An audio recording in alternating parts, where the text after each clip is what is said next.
కర్మలను ఆచరించుటైందే నీకు అధికారము కలదు కాని వాని ఫలితము పైన లేదు. నీవు కర్మఫలమునకు కారణము కారాదు, అట్లని కర్మలను చేయుట మానరాదు.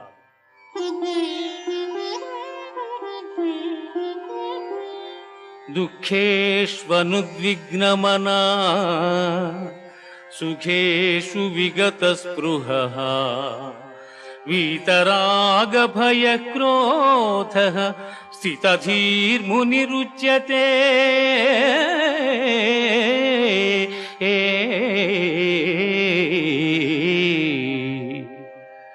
దుఃఖములు కలిగినప్పుడు దిగులు చెందని వాడును, సుఖములు కలిగినప్పుడు స్పృహ లేని వాడును, రాగము భయము క్రోధము పోయిన వాడును స్థితప్రజ్ఞుడని చెప్పబడును. ధ్యాయతో విషయాన్ పుంసః సంగస్తేషు